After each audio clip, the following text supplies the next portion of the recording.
Oke, apa kabar semuanya? Kali ini kita akan membahas tentang decision exhaustion trading. Nah, ini sebenarnya pengalaman saya waktu scalping. Saya dapat kata-katanya dari internet kalau nggak salah. Saya lihat-lihat. Saya lanjut aja dulu ya. Nextnya bagaimana? Oke, nah ini yang saya dapat ketika saya scalping kemarin. Namanya decision exhaustion. Decision di sini maksudnya keputusan. Jadi setiap kali kita menentukan sesuatu, itu kita mengambil keputusan. Contoh, apa yang harus kita pakai? Itu kita oke, apa yang harus saya pakai ya? Saya harus pakai baju hitam atau baju putih atau baju apa? Itu berapa kali kalian berpikir untuk memutuskannya. Kemudian kita makan apa ya? Untuk hari ini, pagi ini kita makan apa? Itu juga keputusan. Tempe atau tahu, kan di dalam itu banyak banget. Per hari ada penelitian itu membuat keputusan sebanyak 35.000 keputusan per hari. Jadi otak di sini itu membuat keputusan 35.000 per hari. Gila enggak? Nah, jadi ini keputusan juga kalian kerja dan lain-lain ya. Bayangin kalian setiap hari kalian membuat keputusan 35.000. Itu enggak banget. Kemudian yang bikin menarik itu ketika ditambahkan namanya trading. Jadi sudah 35.000 keputusan setiap harinya, kalian tambah dengan trading. Trading di sini kalian memutuskan oke, trennya sekarang up atau down. Kemudian masuk ke support resisten apa enggak. Itu udah berapa kali keputusan yang harus kalian pikirin untuk membuat satu trade saja. Bayangin kalau satu trade. Oke? Jadi sebenarnya lumayan capek otak ini kalau kita itu trading. Nah, kalian bisa lihat decision exhaustion adalah kondisi di mana trader merasa kehabisan tenaga untuk membuat keputusan. Udah capek kalian itu trading. Kalau orang bilang overtrade, kalau orang terlalu banyak overtrade, hari-harinya dia udah membuat keputusan ditambah lagi overtrade, itu bakalan banyak hancurnya di sana. Nah, di sini setelah saya pelajari ternyata memang menarik karena jumlah trading per hari yang ideal untuk jangka pendek. Kalau jangka pendek saya bilangin scalping atau intraday, agar tidak mengalami burnout atau decision exhaustion yang saya bilang tadi, kecapean, adalah tidak lebih dari 3 kali. Karena setiap hari kita sudah membuat banyak keputusan.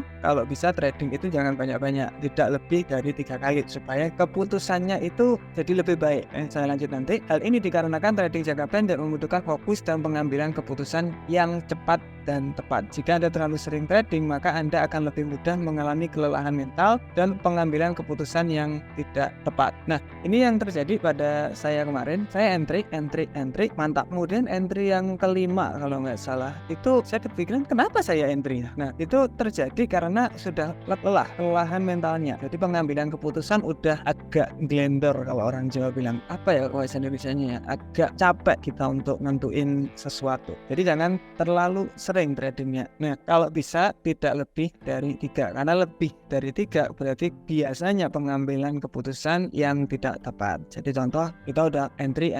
Kalian pernah nggak ngerasain ketika kalian itu fresh trading, entry untung. Ketika gagal habis semua modalnya. Itu kalian pasti pernah mengalaminya. Itu juga bisa dikarenakan kalian itu udah capek mentalnya untuk mengambil keputusan, jadi nggak bagus nanti pola pikirnya. Jadi kalau bisa tidak lebih dari 3 kali karena ngaruh banget. Oke, cara untuk nanganinya kalian udah tahu. Sekarang jangan sampai kecapean ketika trading. Jangan banyak-banyak, 3 kali sehari itu udah lumayan cukup. Kalau terlalu banyak nanti kalian jadinya overtrade dan mengambil keputusan yang tidak rasional, resiko digede-gedein dan lain-lain. Itu karena capek kan. Cara menanganinya pertama, kelola stres. Ini kalau trader pastinya harus mengelola stres. Kalau stres di sini nggak dikelola, ya hancur nanti. Karena stres di sini, ketika kita stres, tradingnya itu nggak bagus biasanya.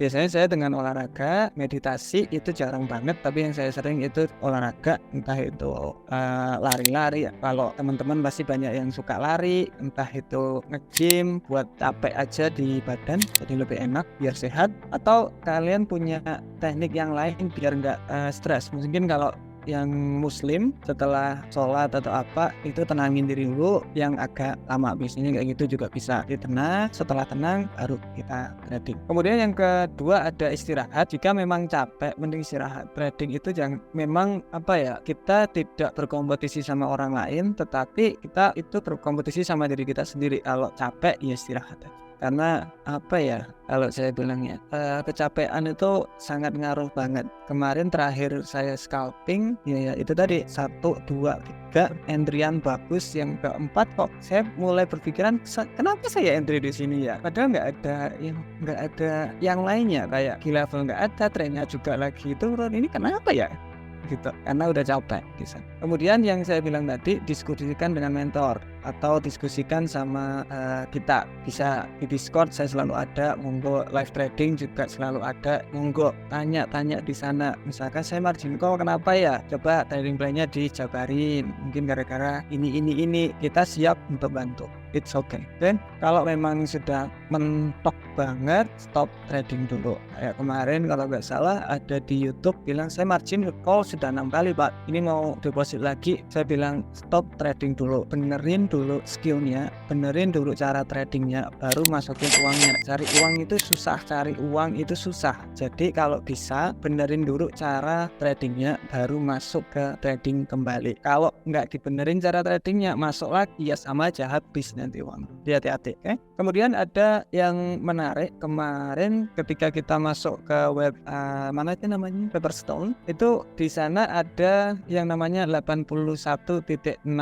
trader gagal. Kemarin kalau nggak salah ini naik 84,1, kalau nggak salah sekarang 81,6%. Berarti banyak trader yang sudah mulai profit sekarang. Di Indonesia saya dapat data dari salah satu broker, itu kita 8% kenaikannya tahun 2 tahun ke belakang atau 1 tahun ke belakang, saya lupa. Pokoknya kita ada kenaikan banyak 8% trader yang untung daripada sebelumnya. Jadi saya good kalau teman-teman bisa profit dengan konsisten, karena profit kecil tapi konsisten itu lebih baik atau better than profit besar tapi modal habis. Kalau orang-orang suka masukin modal kecil, saya pengen yang langsung dapat banyak, itu menurut saya memang kelihatan bagus tetapi skillnya nggak dapat untuk kesana. Jadi biasanya modalnya habis, deposit lagi, habis lagi, deposit lagi, karena trading di sini menurut saya seperti kita itu kecanduan. Jadinya biasanya orang-orang kayak gitu diberi profit yang besar pertama sama market, diberi profit yang lumayan bagus, atau dia nggak pernah ngerasain oke, profit kok gampang banget aja cari uang, modal segini jadi segini, oh bisa ini saya ini. Setelah itu modal habis, pengen balikin lagi, masukin, habis lagi masukin, setelah nggak ada uang untuk masukin, ini nih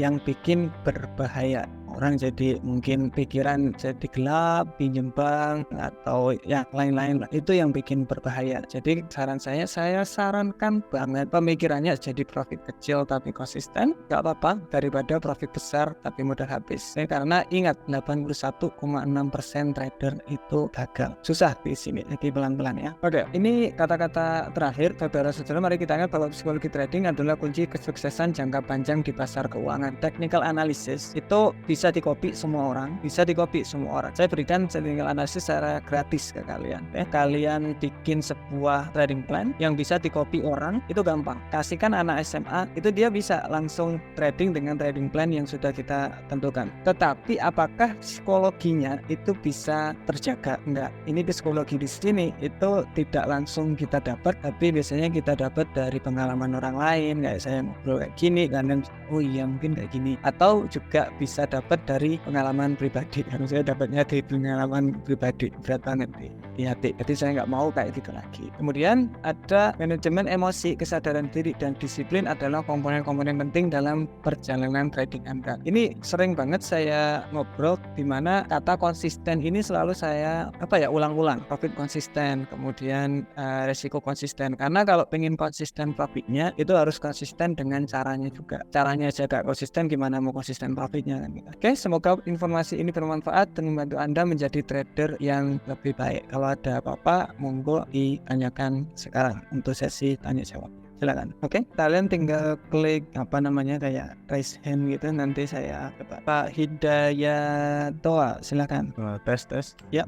Gimana sih Pak cara kita tuh melawan rasa cemas itu? Biasa kan kalau saya habis entry itu, biasa tuh lihat terus pergerakan marketnya tuh, saya tuh nggak tenang gitu. Gimana cara Pak biar mengatasi itu? Kalau boleh tahu lotnya besar apa kecil Pak? Berapa persen dari modal? Saya pakai 0,01 lot Pak. Berapa persen dari modal kalau loss? Sekitar 2%. Oke. Rasa rasa cemas itu biasanya ada karena resiko kebesaran. Itu biasanya kayak gitu Pak. Jadi kalau katakanlah resiko itu kecil dari modal, kalau loss itu nggak kerasa, itu kita tenang biasanya tradingnya. Ya nggak sih? Nah, cemas di sini akan berubah jadi jantungan ketika lotnya itu terlalu besar lagi. Jadi ada tahap-tahapnya, ada tahap tenang, resikonya kecil, cemas, resiko kurang bisa diterima, tapi it's okay. Kayak gitu, kayak punya bapak 2%, 3%, itu kan kayak kalau loss 2% dari modal nih, 3% dari modal nih, kayak gitu. Ada yang lebih menarik lagi, jantungan, senam jantung, itu 10%-an atau 5-10%-an, itu udah senam jantung gitu. Tiap kali itu pasti ngelihat market karena takut hilang uangnya. Nah, kalau saran saya coba pakai resiko yang kecil dulu, kemudian ngelihatnya jangan di profit tapi di persentase. Oke, bulan ini saya dapat berapa persen ya dari modal, wes gitu aja, dirubah pemikirannya. Karena kalau kita lihat dengan uang, contoh dengan modal 10 juta kita dapat 1 juta cuman ya, kayak gitu lah, kayak sedikit. Tapi kalau kita mikir oke, 1 bulan saya dapat 10% nih, itu lebih bagus menurut saya. Itu saya Pak. Jadi coba resikonya diturunin Pak. Itu bisa mempengaruhi. Oke Pak Eko Saputra, silakan. Mana orangnya Pak Eko? Kalau nggak ada langsung aja ya Pak Rekmal ya, silakan Pak. Halo, selamat malam Mas Rizky. Malam Pak, apa kabar? Alhamdulillah baik. Gimana? Ini masalah teknikal boleh ya nanya Mas? Boleh nggak apa-apa? Nah, saya masih kebingungan nih Mas masalah entry point saat breakout itu dari trendline itu. Karena kadang setelah dia breakout, dia balik lagi ke dalam trendline-nya. Itu sebenarnya entry point-nya di mana ya Mas? Ketika konsolidasi, break kembali lagi terusan. Bukan konsolidasi sih, cuman dia lebih ke trend ya. Breakout trendline-nya Mas. Oke, contoh market itu ini. Nah, di sini maksudnya ini break, kemudian kembali lagi. Nah, iya Mas, benar ya. Oke, pertanyaannya kalau umpamakan kita mengambil breakout-nya itu, nah itu entry point-nya di mana Mas? Maksudnya kita open posisinya di mana? Oke, arti kita harus tahu ini break-nya benar break atau enggak gitu pertama. Jadi biasanya di harga sini ini benar-benar break atau hanya fake out, hanya kembali lagi. Itu ada kriteria. Kita bahas yang break di sini ya. Nah, ada kriteria break-nya. Contoh ini garis trendline yang bawah sini, ini garis trendline ini di sini. Ada satu candle hanya kecil gini Pak, ini berarti bukan break, ini apa ya, kayak dibilang ya ngetes harga di sana saja. Oke, biasanya kayak gitu, jadi ngetes harga saja, kemudian harga itu kembali lagi biasanya. Break yang bagus itu candle harus panjang, itu bagus banget itu, atau candle dengan warna yang sama, kuning 3 atau merah 3 warna sama, itu kalau dijadiin satu juga satu panjang, itu bisa. Jadi break di sini harus memenuhi kriteria di sini. Kalau nggak memenuhi, bisanya hanya ngetes doang, retest atau fake out. Nah, ini yang agak menarik ketika kita bilang fake out, itu ketika ada break bagus banget, kenceng banget breaknya kenceng banget. Nah, kemudian candle selanjutnya itu kembali lagi. Nah, ini harus teman-teman hati-hati ini. Kalau ada kayak gini, ini namanya fake out. Yang di tengah-tengah sini akan ada kembalikan untuk naik. Jadi hati-hati. Kalau ada break, kemudian harga itu kembali, itu hati-hati karena bakalan lanjut naik. Katakanlah kalian sudah entry di sini gitu. Ketika break entry, tiba-tiba kembali close saja karena kemungkinan besar akan ke sana. Ini katanya orang market maker gitu di situ. Sudah ngambil order, itu juga bisa. Nah, cara untuk entry lainnya bisa seperti ini Pak. Ketika harga itu break, pastiin breaknya bagus, tunggu retest, itu juga bisa untuk sell posisi. Itu juga lumayan bisa di area sini. Itu biasanya di area support, resisten, kemudian dicek di Vibo juga bisa, biasanya juga di area situ untuk sell posisi. Entry-nya di sana, tunggu retest, pastiin breaknya benar dulu. Kalau breaknya hanya kecil-kecil gini, ini bukan break, ini kembali biasanya. Jadi pastiin breaknya benar, harus candle panjang atau candle dengan warna sama 3 dengan warna itu yang dinamakan breakout. Oh iya Mas, untuk retest di mana entry point-nya? Untuk retest entry point-nya sebenarnya contoh jelek banget ya. Jelek banget. Nah, kan market sedang lower low, lower high, harga itu break. Contoh ini breaknya ke bawah loh ya, bukan ke atas loh ya. Biasanya breaknya ke atas ya. Harga itu membentuk lower low lagi, harusnya akan lower high untuk lanjut ke lower. Di area sini kemungkinan bisa di area support dan resisten atau di area biasanya di area situ. Lebih mantap lagi kalau di sini ada namanya double top, itu lebih.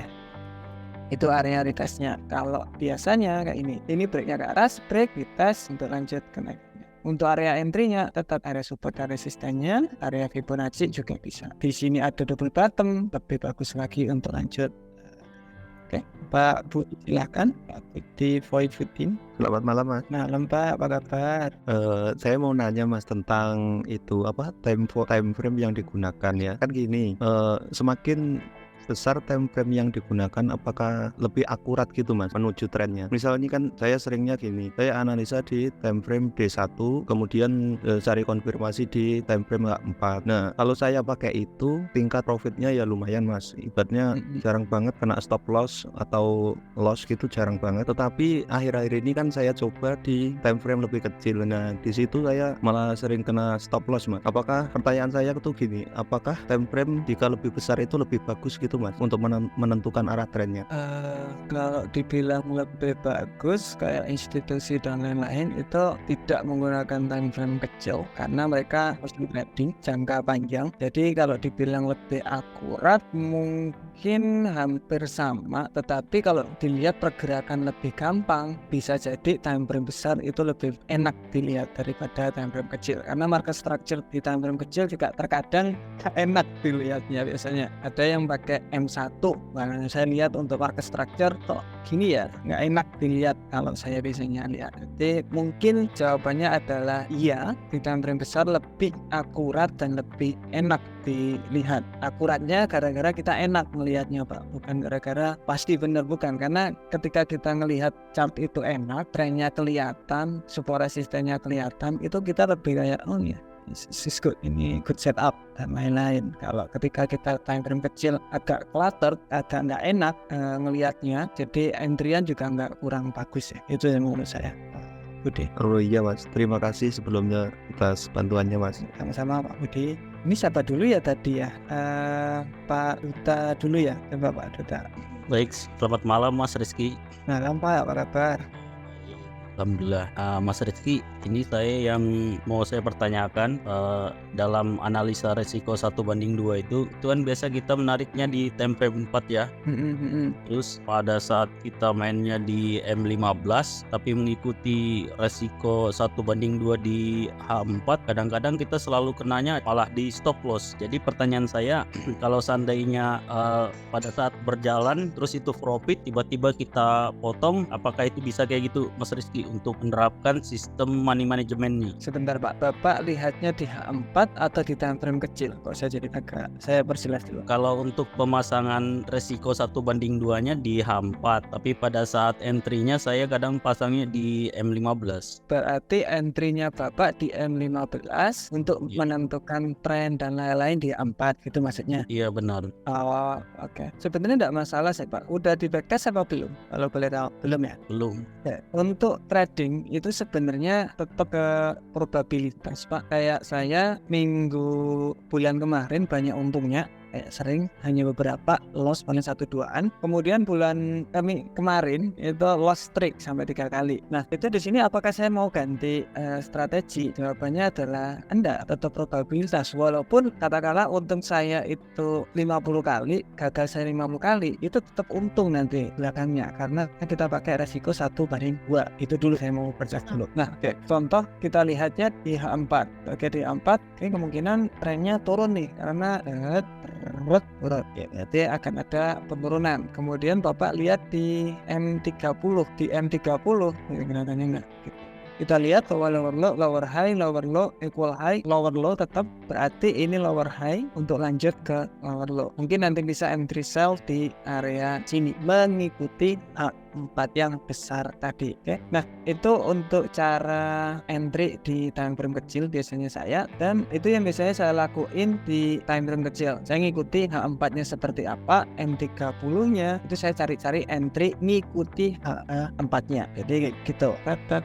Oke, berarti nanti saya bisa sell posisi ketika harga itu di sini. Nah untuk masalah loss dan untungnya itu gini, setiap trader itu memiliki insting yang yang berbeda-beda. Jadi saya ngobrol sama temen kemarin, itu beliau, Mas, ini candle kayak gini itu biasanya selanjutnya itu akan ada penurunan. Memang biasanya kan momentum candle yang paling bawah bakalan keisi toh. Ini keisi, tapi kalau saya lihat dari pergerakan candlenya akan ada kenaikan. Ngamati candle ini udah lama. Saya berpikiran, iya saya dulu juga kayak gini. Jadi yang saya mau tekankan, skill atau insting itu didapat karena kita sering entry dan sering lihat chart. Jadi kegagalan, keuntungan itu selama kita pakai risk and reward 1:2 itu aman-aman aja. Wes dah lanjut aja, nggak masalah. Tapi resikonya teratur loh ya saya bilang. Kemudian lama kelamaan Anda bakalan terasa, oh market biasanya kalau kayak gini nih, itu nanti ada saatnya kayak gitu. Jadi untuk sekarang banyakin aja trading, it's okay. Yang penting risk and rewardnya 1:2, probabilitas nanti di akhir masih bakalan tetap. Untuk jawabannya panjang ya, maaf, tapi saya ingin nekanin itu. Oke Pak Yande silakan. Selamat malam, Malam Pak, apa kabar? Mas. Saya mau nanya tentang time frame, multiple time frame, Mas. Kalau swing trading itu kan pakainya D1 buat major trend, terus H4 buat nyari open posisi. Itu kan buat swing. Tapi kalau intraday atau scalping tuh cocoknya time frame mana ya, Mas? Kombinasinya, Mas. Saya masih Kalau intraday biasanya saya H4 H1, kalau scalping biasanya saya H1 M30 stok. Jadi kalau Pak Yandinya pengen scalping, cek semua di H1. Jadi H1 ngelihat market structure-nya seperti apa, support resistennya di mana, kemudian Fibonacci-nya di mana, itu ceknya di H1. Entry-nya cari rejection-nya double bottom, double top, head and shoulder di M3. Kalau scalping. Kalau intraday H4 H1. Oke Mas. Terima kasih ya, Mas ya. Sama Pak Bowo silakan. Ya, halo malam Mas Tama. Malam Pak, apa kabar? Ya, Mas Tama, saya mau tanya nih terkait imbalance, wilayah imbalance. Saya kemarin coba untuk memahamin wilayah imbalance, coba di akun demo dan lebih banyak betulnya gitu. Oke. Nah, yang saya mau tanya, kalau chart naik itu kan seperti ngebreak gitu Mas, ya ngebreak panjang, berarti dia di situ ada imbalance ya Mas. Nah, nanti kan si market itu akan balik lagi untuk ngisi si imbalance tadi.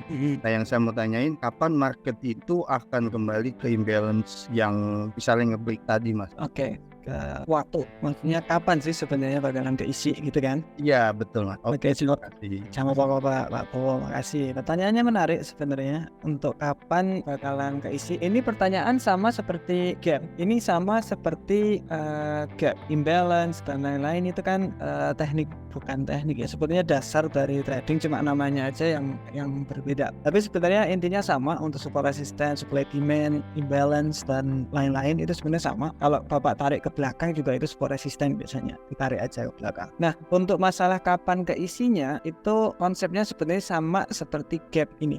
Kenapa kok gap? Harga itu hari Jumat turun tutup di atas.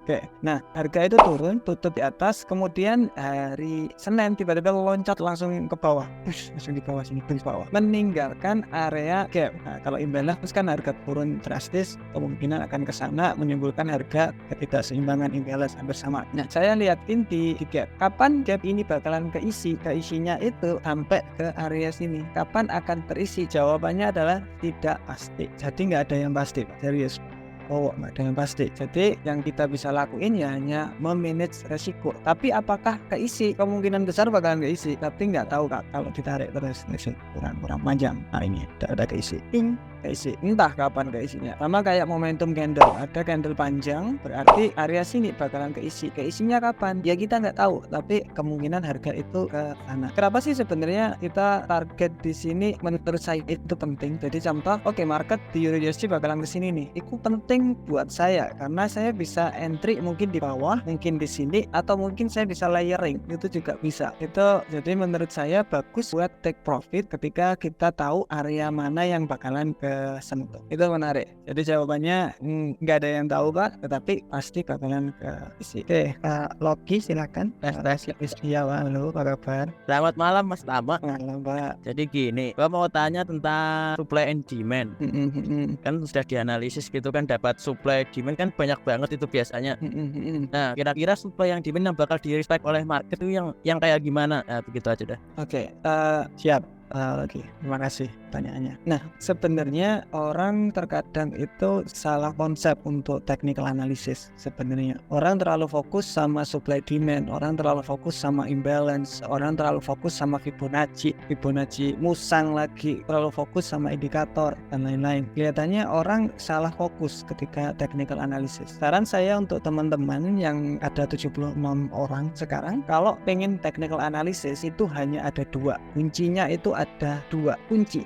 Walaupun pakai teknik apapun, kalian bisa sederhanain, itu kuncinya hanya ada 2. Tren bagaimana? Biasanya orang-orang cari tren itu macam-macam, bisa pakai trend line, bisa pakai moving average, bisa pakai market structure, bisa pakai kalau money concept itu boss coach, kalau Fibo Musang pakai CB1, CDR, gimana pun caranya mereka hanya cari satu trennya turun apa naik. Kalian bisa pakai cara manapun. Satu. Setelah tren itu tahu, yang kedua yang harus kita cari yaitu area penting. Area penting di sini bisa supply dan demand, support dan resisten, atau area-area trend line, atau area Fibonacci, atau area yang bulat-bulat, area imbalance, area apa. Ini namanya macam-macam. Intinya cuma satu sebenarnya, ya area penting atau area yang dimana orang itu sering beli atau area itu sering jual. Itu area pentingnya. Nah, untuk nentuin area penting dan tidak itu sebenarnya agak lumayan simple. Sebenarnya agak lumayan simple untuk nentuinnya. Pertama, harga ketika nyentuh langsung drop otomatis, drop secara kenceng banget. Kemudian nyentuh lagi dan drop kenceng lagi. Berarti psikologi manusia itu berpikiran bahwa ketika harga itu nyentuh ke sini lagi, jangan-jangan harga itu turun lagi. Ya udah, saya sell. Maka dari itu harga itu turun secara drastis. Supply dan demand itu juga yang jual beli manusia. Forex, currency, keuangan itu yang jual beli juga manusia. Jadi ketika harga itu contoh di sini nyantai aja harganya, tiba-tiba langsung melambung tinggi naik.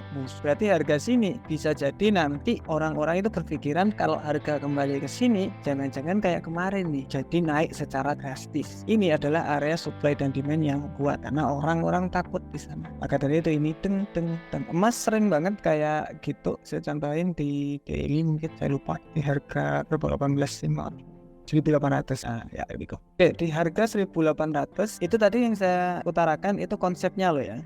Yang saya utarakan itu konsepnya. Jadi kalau kita belajar itu kita belajar konsepnya dulu, baru ditunjukin supaya kalau ada nama-nama lain atau teknik-teknik lain, sebenarnya itu konsepnya sama seperti ini toh. Kayak gitu bisa paham. Kita contohin di harga sini. Harga itu nyentuh kemudian naik drastis banget kan naik. Berarti harga di sini itu orang-orang takut kalau mau beli, kalau mau jual di harga sini. Kenapa? Karena ketika harga kembali lagi ke harga yang sama seperti dulu, contoh harga telur itu 500 kemudian naik jadi 10.000 contoh aja. Ketika harga itu jadi 500, apa akan dijual? Berpikiran kalian apa kalian harga telur ini bakalan turun lagi? Ya enggak, berpikirannya itu loh naik banget loh, telur itu jadi dari 500 jadi 10.000, gila banget itu naiknya. Ini kembali lagi ke 500, arti bisa jadi kembali lagi kayak dulu nih, yuk beli. Semua orang juga berpikiran yang itu konsep dari supply dan demand. Supply dan demand yang kuat yaitu dimana harga nyentuh kemudian reject dengan sangat kencang.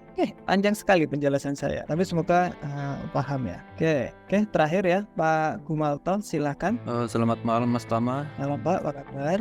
Kabar baik Pak. Ini Mas, kemarin pas Mas Tama libur kan saya coba trading menggunakan news di Forex Factory yang high impact gitu Mas. Itu saya lihat forecastnya itu kadang benar kadang salah, sekitar 50% probability, jadi capital saya juga begitu Mas. Saya berpikir untuk mendalami news itu, apakah bisa Mas kalian digabungkan sama technical? Terima kasih.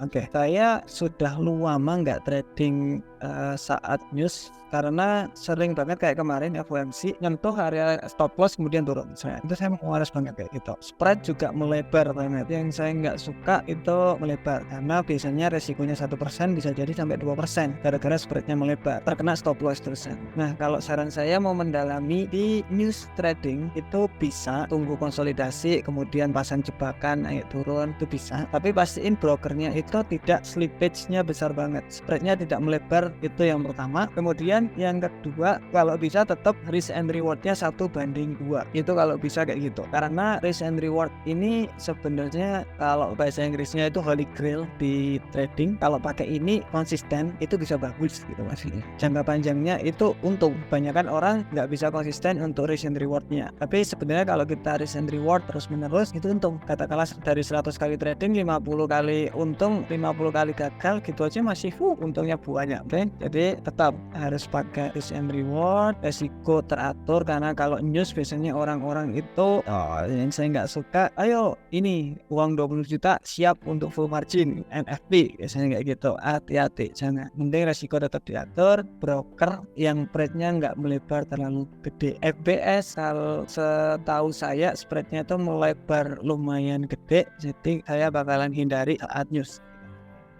Pak Awir, Pak Mohifan coba. Malam Mas. Malam Pak Mas. Awir, gimana? Tanya kalau misalnya scalping itu probabilitasnya memang lebih ini ya Mas, yang lebih kurang baik dibanding swing intraday gitu. Untuk scalping memang kita sering trading, jadi dikasih kesempatan banyak trade, tetapi win rate-nya jadi agak lebih mengecil. Wajar sih Pak, nggak masalah deh. Ya. Kelihatan kan lebih lama dan kita bisa lebih enjoy tradingnya, masing-masing preferensi. Tapi jawabannya adalah bisa jadi bisa jadi yes, win rate jadi lebih kecil, tapi selama risk and reward masih terjaga masih aman kok, harusnya Pak Awir. Oke, yang sama-sama yang satunya tadi silakan. Halo Mas, selamat malam. Iya Pak Ivan, apa kabar? Mas mau tanya soal TP itu Mas. Saya sering itu mau TP terus tiba-tiba harga kebalik tuh. T1, TP2 itu mau TP tapi harganya terus turun, itu gimana Mas kesimpulannya? Maksudnya menyikapinya?